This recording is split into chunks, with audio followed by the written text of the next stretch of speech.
I'm always amazed at the quality of fruit and veg that our farmers produce year after year. I mean, just look at this. A feast for the eyes, and all this in the midst of a drought. Out of nearly 200 nations, we rank in the top 30 driest countries on the planet. And seeing this, it's easy to see why South African farmers have become experts in making every drop count. But just how do they do this while facing the worst drought in over 20 years? So I'm off on a farm hopping adventure across the country to wring out every drop of information I can from our farmers on their water-saving secrets. Typically, South Africa receives half the rain the rest of the world does, and our agricultural sector uses 84% of the country's fresh water, with fruit and veg using a vast majority of that. Holding a significant share of the fresh produce market, Woolworths started looking at their suppliers' water usage methods over 7 years ago. Their Farming for the Future program encourages suppliers to use scientific methods to make their farming more sustainable. By measuring and monitoring water usage and then implementing efficient water reduction methods, these farmers have had huge success. On this farm, technology is a vital tool being used to manage water irrigation. Hi Kobus. Goed om jou weer te sien. Ja, selfde. Nou, jy het baie opwindende tegnologie om vir my te wys. Ja, nee, definitief. Soos jy kan sien staan ons hier so in die Vrystaat in 'n land vol wortels. En soos jy weet, ons wortels groei in die grond en redelik lank.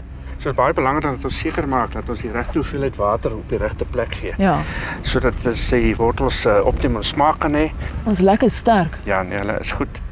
So hierdie tegnologie wat ons gebruik, meet die verskillende dieptes in die grond, sodat ons seker maak dat ons nie te veel water gee nie en ook nie te min nie. Want te veel water het net so 'n groot probleem as te min water. Jy kry nie die kwaliteit van die produk nie. Plus ons mors. So dis nie meer 'n raai storie nie. So ons water word baie optimaal benut in hierdie land soos jy kan sien. En hulle lyk soos gelukkige wortels. Ja nee, hierdie wortels is baie gelukkig.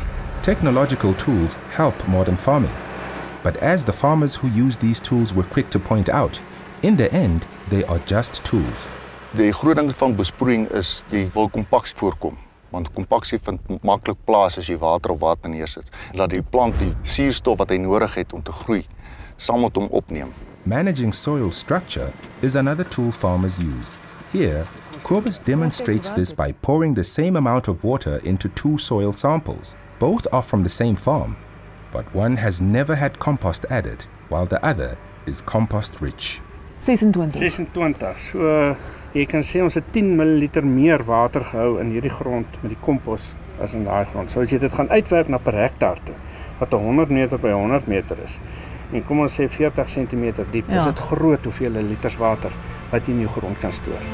While farming in soil is a practice as old as time, farming without soil has proven to be a water-saving technique here in Muldersdrift. Die punt mense besef dat ons het nie net water wat 'n skaars hulpbron is nie, maar ook grond. Die planeet se populasie is besig om te groei. So waar gaan ons die grond kry om vir almal se kos te produseer? Dit is waarom ons begin kyk na hidroponiese groei wat 'n alternatiewe manier is van groei. Met ander woorde, hulle groei net in water. Ja, as jy kyk hierso in my hand, het 'n grys klippies. En die grys klippies lê in 'n plastiek bedding en hulle laat water bo inloop wat klaar vol nutriënte is en dit loop deur die wortelsone en die wortels neem dit op. As jy net kyk na hierdie wortelstelsels, baie mooi wit wortels, gesonde wortels. En nog 'n ding is van hidroponies is wat mens moet verstaan is, jy kry in 'n jaar meer oeste af as wat jy in grond buite kry. Ons pomp die water van bo van die bed in en die water loop af tot die onder in hierdie opgaarpyp wat dan afgepomp word na 'n opgaardam en dan terug na ons groot nutriëntreservoir. Nog wat ons doen, as dit reën, vang ons ook al die reënwater op.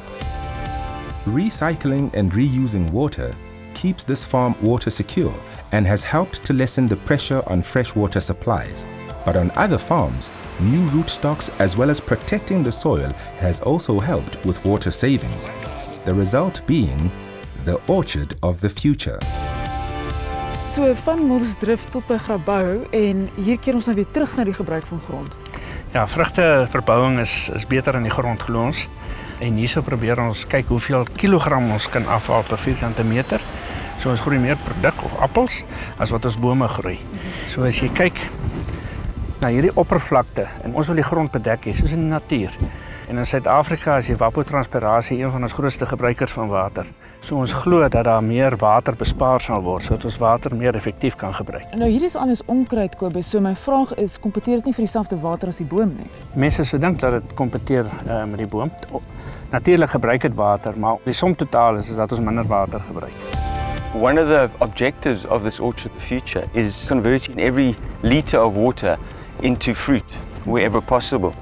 In this particular orchard, I've accumulated 120 tonnes a hectare, where our more conventional orchards, we're sitting at 40 tonnes a hectare. Wow. So there's quite a big difference between the two. It's a dramatic difference between the two.